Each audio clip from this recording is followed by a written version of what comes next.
Good morning friends, welcome to my blog. I hope आप लोग ठीक होंगे, स्वस्थ होंगे, मस्त होंगे, तंदुरुस्त होंगे। आज के ब्लॉग की स्टार्टिंग फिर हमने कर दिया नए दिन के साथ, नई सुबह से। और आप सभी को सबसे पहले तो हैप्पी नवरात्रि। कल मैं करना भूल गई थी विश और अभी कर रही हूँ मैं आप लोगों को विश। और आप लोगों को ये नवरात्रि खूब सारा फले फूले और खूब सारी खुशियाँ लेके आए। और हम तो नवरात्रि का व्रत नहीं रख पा रहे हैं किसी रीज़न की वजह से, फिर बाद में अब 6 मंथ बाद रखेंगे, क्योंकि अभी सानवी 6 मंथ की नहीं हुई है। हमारे इसमें बोलते हैं उत्तराखंड में, जब तक बच्चे को अन्न ना चखाएं तब तक अशुद्धि होती है, तो तब तक हम कुछ नहीं कर सकते। नहीं तो फिर मेरा हर हफ्ते व्रत रहता है वैसे तो अब 6 मंथ बाद ही होगा, 5 मंथ जब इसकी अन्नपासनी हो जाएगी। और अभी ये नहा धो के बैठ गए और मेरा काम सब कुछ हो चुका है। अब बस नाश्ता करना बाकी है। नाश्ता तो नहीं बनाया मैंने, इनको चाय दे दी थी और सीधे मैंने लंच और ब्रेकफास्ट का एक ही बनाती हूँ मैं। उस दिन एक ही दिन बनता है छुट्टी के दिन हमारा, तो मैंने सीधे राइस और अंडा करी बनाई है। तो चलते हैं फिर और दिखाते हैं आपको दिन भर में क्या क्या होगा, और वीडियो में बने रहना आप लोग। ये है हमारा दिन का लंच बोलो ब्रेकफास्ट बोलो, सेम एक ही है। तो ये मैं कल की खिचड़ी बची हुई थी ना, तो मैं खिचड़ी खा रही हूँ और अंडा करी है और लस्सी है साथ में। शिवांश के लिए और इसके पापा के लिए मैंने चावल बना दिए थे फ्रेश। शिवांश ने भी खा लिया, पापा ने भी खा लिया, इसके सुबह ही खा लिया था। यहाँ शान में तो कहाँ खाते हैं खाना, अभी वो दूध ही पीते, तो दूध पिला दिया था। तो मैं फटाफट से लंच कर लेती हूँ और आप लोगों के साथ आज घर के बजट के बारे में डिस्कस करेंगे थोड़ा सा। गुड मॉर्निंग फ्रेंड्स, कल मैं ज़्यादा शूट नहीं कर पाई, आज दूसरा दिन है, क्योंकि परसों सानवी को वैक्सीन लगा था तो उसको बहुत ज़्यादा फीवर तो दिन में नहीं आया था, रात को आया। वो थोड़ा अंदर से अनकंफर्टेबल फील कर रही थी, बेचैनी हो रही थी उसको, तो वो 2-3 बजे तक जगी हुई थी। तो इस चक्कर में मैं भी नहीं सो पाई। कल मैं खाना जैसे खाया ना, एकदम सर इतना पेन करने लगा, तो फिर इसको इन दोनों को सुलाना भी ज़रूरी है, क्योंकि यूट्यूब से पहले ये दोनों आते हैं मेरे लिए, तो इन दोनों को सुलाना ज़रूरी है। तो इनको सुलाने लगी तो मैं भी सो गई, फिर 5-6 बजे ही उठी। तो कल का हेड तो ड्रॉप हो गया मेरा। तो आज मैं आप लोगों के साथ शेयर करूँगी कि मैं अपना घर का बजट कैसे चलाती हूँ, और उसके लिए सॉरी मैं आप लोगों के साथ शेयर नहीं कर पाई। तो सबसे पहले तो 3 क्लास की फैमिली आती है। एक हाई क्लास फैमिली आती है, एक मिडिल क्लास, एक लो क्लास फैमिली आती है। तो हाई क्लास फैमिली में ये होता है कि वो लोग मतलब उनका कोई कहना नहीं होता है कि वो अपने हद से ज़्यादा ही बजट खर्च करते हैं, वो अपनी उनकी लिमिटिंग क्रॉस होती है। और मिडिल क्लास फैमिली ये होती है कि वो बचाती भी है और खर्च भी करती है, ठीक है। तो लिमिट का खर्च करती है मिडिल क्लास फैमिली, और उसमें बचत भी करनी होती है। और लो क्लास फैमिली होती है, उसमें कुछ ऐसे भी आते हैं कि कोई कम भी कमाते हैं ना, तो उसमें भी बचा लेते हैं वो। और कुछ ऐसे भी होते हैं जिनके मतलब खर्च कमा के तो लाते हैं, वो तुरंत खर्च भी होते हैं, वो खाने पीने में ही मतलब उनका खर्च हो जाता है, तो वो क्या कर सकते हैं। तो मैं मिडिल क्लास फैमिली से बिलोंग करती हूँ। मिडिल क्लास फैमिली में अपना घर खर्चा कैसे चलाती हूँ मैं आपके साथ डिस्कस करूँगी। सबसे पहले तो मैंने अपना घर का खर्चा फिक्स रख रखा है। तो जैसे आपके घर में फैमिली बड़ी है तो आप लोग उसी हिसाब से बजट फिक्स कर सकते हो, और जिसकी फैमिली छोटी है वो इस हिसाब से बजट फिक्स कर सकता है। तो अगर आप लोगों को आइडिया समझ में नहीं आ रहा है, तो सबसे पहले आप एक मंथ आप लोग कैलकुलेट करके देखो कि मेरा सब्जी में कितना बजट जा रहा है, कितना दूध में जा रहा है, कितना गैस सिलेंडर लग रहा है, कितना मेरा घर का राशन आ रहा है। तो आप लोग इस चीज़ का ध्यान रखें, एक एक चीज़। तो फिर उसके बाद अगले महीने से आप लोग बजट फिक्स कर सकते हो। जैसे आप लोग एक्चुअल में आप लोगों का 10,000 बजट लग रहा है, तो आप उसमें से कोशिश करना कि उसमें से बचा सके, हम 8,000 में घर खर्चा चला सके। और जिसकी बड़ी फैमिली उसका 15,000 आ रहा है, तो आप उसमें से कोशिश करना 12,000 में मेरा घर खर्चा चल जाए। फिक्स बजट के बारे में हमने बात कर लिया। अब सामान कैसे लेते हैं हम लोग, मैं मतलब सामान कैसे परचेस करती हूँ वो आपको बताऊँगी। फॉर एग्जांपल मैंने एक दुकान बनाई है फिक्स, उससे मैं हमेशा परमानेंट सामान लेती हूँ और मुझे अच्छा खासा डिस्काउंट मिल जाता है। और सामान ऐसा लेना, ख़राब होने वाला मत लेना, जो आपका अच्छा खासा 3-4 महीने टिक जाए, वैसा सामान लेना। जैसे दाल चावल आटा ये सब होता है, मसाले वगैरह, तो ये आपके ख़राब होने वाली चीज़ भी नहीं है, अच्छा खासा 2-3 महीने चल जाएंगे, बच भी जाएंगे। तो और डिस्काउंट भी अच्छा खासा मिल जाता है आपको। और आजकल ऐप भी बहुत सारी आ रही हैं, जैसे फ्लिपकार्ट, अमेजोन, ग्लोसरी, इसमें भी अच्छे खासा डिस्काउंट मिल जाता है आप लोगों को, तो उसको भी यूज़ कर सकते हो।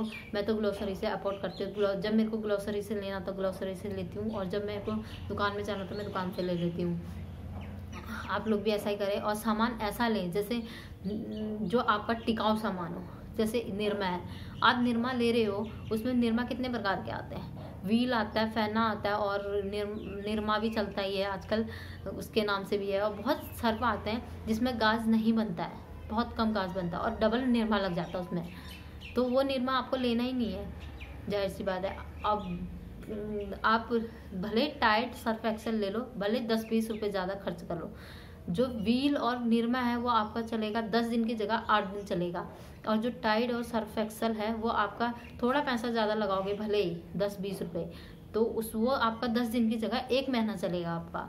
तो आप लोग ऐसे लेना सामान, मैं ऐसे ही लेती हूँ। वैसे तो मैं दोनों निरमा लेती हूँ, क्योंकि डेली यूज़ के लिए मैं सस्ता वाला यूज़ करती हूँ। डेली यूज़ के लिए होते हैं कपड़े, आज पहनो कल धोने हैं, और जो अच्छे कपड़े होते हैं जैसे स्कूल वाले बच्चों के लिए होते हैं, ड्यूटी जाना होता है जिनको, उसके लिए मैं सर्फ यूज़ करती हूँ। और नए कपड़ों के लिए जैसे बेडशीट वगैरह और भी होते हैं बहुत से, उनके लिए टाइड और सर्फ एक्सेल यूज़ करती हूँ। तो आप अपने हिसाब से ले सकते हो। और तीसरा आता है, मैं खाना बिल्कुल वेस्ट नहीं करती। मेरा जैसे आप किसी का ऐसा होता है ना, कल खाना बच गया तो नहीं खाना, बासी हो गया, ये हो गया, वो करते हैं, वो नहीं करना है। खाना कभी बासी नहीं होता है, फ्रिज में रखने के बाद अच्छा ही रहता है खाना। मैं तो खा लेती हूँ भैया, वेस्ट नहीं करती हूँ। आप लोग जो करते हो वो आप पे डिपेंड करता है, पर वेस्ट नहीं करना चाहिए खाना, या लिमिट बनाओ, उतना ही बनाओ जितना आपको खाना है, और अगर एक्स्ट्रा बन गया तो उसको फेंकना नहीं है, उसको आप लोग खा सकते हो, फ्रिज में रख लो, खा लो। मैं भी खा लेती हूँ, वेस्ट नहीं करती हूँ खाना। हाँ, जो बच जाता है मैं बच्चे को नहीं देती हूँ, जो बच जाता है मेरे लिए होगा तो मैं खा लूँगी, और अगर ज़्यादा बच गया तो हस्बैंड मैं खा लेते हैं, और बच्चों के लिए नया बना लेते हैं, और जब थोड़ा होता है तो मैं खा लेती हूँ, और हस्बैंड और बच्चे के लिए एक्स्ट्रा बना लेती हूँ, कुछ नया अच्छा ताज़ा खाना, फ्रेश खाना देती हूँ। और बच्चे को तो परमानेंट फ्रेश खाना ही देना चाहिए। हम तो पचा सकते हैं, बच्चा नहीं पचा सकता। कभी कभी ऐसा हो जाता है ना हम लोगों के साथ, ऐसा नहीं होता कि बजट हम जैसे फिक्स लेके चल रहे हैं तो हमारा हर महीने बचेगा, ऐसा भी नहीं होता है। ऐसा होता है ना कि जैसे इस महीने हमारा कम खर्चा है तो अगले महीना हमारा ज़्यादा खर्चा भी हो सकता है, क्योंकि सब्जी जो है परमानेंट फिक्स नहीं है, उसके रेट घटते बढ़ते हैं। तो आप लोग ऐसा कर सकते हो, जिस सीज़न में जो सब्जी चल रही है और सस्ती भी रहती है, जैसे आलू है, एक आलू का सीज़न चल रहा है और आलू 10 रुपये किलो मिलते हैं, 20 रुपये किलो, तो आलू से भी कितनी प्रकार की सब्जियां बन जाती है, दम आलू, गुट के वगैरह, मतलब अलग अलग प्रकार की सब्जी बन जाती है। जिसको बनाना आता है वो आराम से बना सकता है। तो आप लोग वो सब्जी का यूज़ कर सकते हो। और पीछे आवाज़ इग्नोर करना। सीज़न के हिसाब से सब्जी खाएं और सीज़न के हिसाब से फ्रूट्स खाएं, क्योंकि सब्जी के दाम घटते बढ़ते भी हैं, तो इसलिए बजट ऊपर नीचे हिल जाता है कभी कभार। और सिलेंडर का रेट कभी फिक्स नहीं रहता, सिलेंडर कभी हाई रेट हो जाता है, कभी कम। और पेट्रोल जैसे ये है, तो कभी कभी ऐसा हो जाता है कि इस महीने हमारी बचत हुई है तो अगले महीने हमारा पूरा लग जाएगा वो पैसा, जो मतलब जैसे जो फिक्स रख रखा है। और जिस महीने किसी महीने ऐसा होता है जो 10,000 हमने रख रखे उसमें से हमारे 8-7 हज़ार खर्च हो जाते हैं, 3,000 भी बच जाते हैं, ऐसा हो जाता है। ये मैंने करके देख रखा है, तो मैं आप लोगों के साथ शेयर करूंगी इस चीज़ को, तो आप लोग भी ज़रूर करें ये चीज़। और मैं सिलेंडर की बचत कैसे करती हूँ ये मैं आपको बताऊंगी। मैं दाल को 1 घंटा पहले भिगो के रख देती हूँ, दाल अच्छे से फूल भी जाती है, अच्छे से भीग भी जाती है, और 1 सीटी लगाने में दाल पक भी जाती है, अच्छे से पक जाती है। और बिना भिगोए पकाओगे ना आप दाल तो कच्ची कच्ची रहती है, लगी नहीं लगी, पकी नहीं पकी, ये होता है ना। तो और फिर मंदी आंच में पकाओगे तो वैसे गैस का भी वेस्ट होगा, और गैस दाल पकने में भी टाइम लगेगा, तो ऐसे दिक्कत हो जाती है, और गैस की बर्बादी भी होती है, और दाल भी अच्छे से पकी नहीं पकी वो ऐसे ख़राब हो जाती है। वो मतलब एक तरीके से ख़राब होना ही बोलते हैं ना, अच्छे से पकी नहीं पकी फिर बार बार देखो। तो इससे अच्छा भिगो के पकाओ, और गैस की बचत भी होगी, दाल भी अच्छे से पक जाएगी आपकी। और आप लोग ऐसा भी कर सकते हो। और कभी हमें अच्छा खाने का मन करता है, जैसे जाहिर सी बात है नॉन वेज हर कोई खाता है, पनीर हर कोई खाता है, वेज, तो वो चीज़ महंगी आती हैं, तो अच्छा तो हम डेली नहीं खा सकते, क्योंकि डेली खाने के लिए तो फिर भैया बजट तो आउट ऑफ कंट्रोल हो जाएगा। तो उस चीज़ को फिक्स रखिए। अगर आप लोग सोचोगे हफ्ते में हर दिन चिकन खाए, हर दिन पनीर खाए, तो फिर भैया मुश्किल है, आप लोगों को इसको भी फिक्स करके रखना पड़ेगा। अब आती है कपड़ों की बात। कपड़े हम हर महीने नहीं लेते हैं, जैसे जब हम डेली यूज़ वाले तो हमारे जब फटते हैं तब लेते हैं, ठीक है, और डेली यूज़ वाले तो नॉर्मल है, ठीक रेट में मिल जाते हैं। और जहाँ तक शादी पार्टी की बात आती है वो तो साल भर में एक बार ही आती है, अगर वो कपड़े लोगे तो जाहिर सी बात है बजट तो आउट ऑफ कंट्रोल जाता ही है। जो हमने फिक्स रखा है उससे ज़्यादा जाता है तो आप लोग ऐड कर सकते हो, ये मेरे साथ भी होता है। और अगर जैसे नॉर्मल कपड़े लेने हैं, हमें डेली यूज़ के लिए घर के लिए लेना है, तो वो सही रेट में मिल जाते हैं। अगर जैसे महीने की बचत जो हो रही है मेरी, 10,000 में से 8,000 खर्च हो जा रहे हैं और 3,000 आराम से बच जा रहे हैं, 2,000, तो मैं उन पैसों से कुछ ना कुछ जोड़ लेती हूँ। जैसे बेडशीट लेनी है, बेडशीट जोड़ लेती हूँ, जैसे मुझे अपने के लिए कपड़े लेने, कपड़े ले लेती हूँ, और किचन का सामान लेना है तो किचन का सामान ले लेती हूँ। जो मुझे चाहिए वो उन पैसों से ले लेती हूँ मैं, तो मुझे एक्स्ट्रा पैसे लगाने की ज़रूरत नहीं पड़ती है। और जहाँ पे लगाने की ज़रूरत पड़ती है तो वहाँ पे मैं लगा देती हूँ एक्स्ट्रा। तो आप लोग भी ऐसा कर सकते हो। अब आती है मेन बात, लास्ट बात, मैं आप लोगों के साथ ज़रूर शेयर करूँगी ये बात। आप जब भी मार्केट जाते हो ना तो बार्गेनिंग ज़रूर करिए, क्योंकि आप लोग कुछ भी चीज़ लोगे ना, मार्केट में कुछ सामान लेने जाओगे तो जो 400 रुपये का सामान है वो हमेशा 500 रुपये में, 600 रुपये में बढ़ा के बात करते हैं दुकान वाले।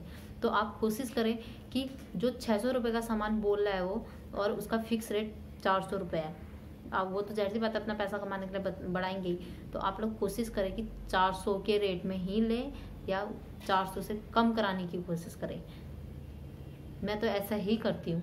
अगर 400 का सामान है तो मैं जाहिर सी बात है 350 में लेने की कोशिश करती हूँ। अगर उसने मुझे 500 का रेट बताया तो मैं उसको लेने की करूँगी 450 में लेने की कोशिश करती हूँ, क्योंकि मेरे हस्बैंड मुझे ही ले जाते, क्योंकि मैं बार्गेनिंग करने में एक्सपर्ट हूँ। तो वो मेरे से बोल देगी तू चल, तू बार्गेनिंग अच्छी करती है, तो इसलिए मैं जाती हूँ उनके साथ। तो ऐसे ही करके एक एक पैसा बचता है घर पे। नहीं बेटा, उसको नहीं लगाते हैं। तो आप भी कोशिश करें कि पैसा बचाने की।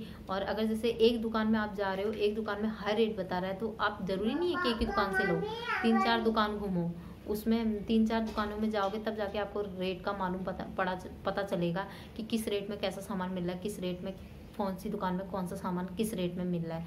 तो आपको इससे फ़ायदा होगा। जाहिर सी बात है, आप मार्केट गए हो तो 3-4 दुकान घूमने में कोई बड़ी बात नहीं है, थोड़ा कष्ट उठाना पड़ेगा पर उसका मुनाफा भी आपको ही होगा। अब मैं ब्लॉग की एंडिंग भी कर देती हूँ। अगर आप लोगों को वीडियो अच्छी लगी हो, इन्फॉर्मेशन लगी हो, तो आपके लिए फ़ायदेमंद लगी हो तो आप लोग वीडियो को लाइक ज़रूर कीजिएगा एंड शेयर ज़रूर कीजिएगा एंड सब्सक्राइब ज़रूर कीजिएगा। और कमेंट करके बताना कि कैसा लगा हमारा वीडियो। और जब कोई भी डाउट होगा तो कमेंट करके ज़रूर बताना, हम उसका आंसर आपको देने के लिए तैयार हैं। तो तब तक के लिए बाय बाय, थैंक यू। मिलते हैं नेक्स्ट ब्लॉग में आप लोगों से।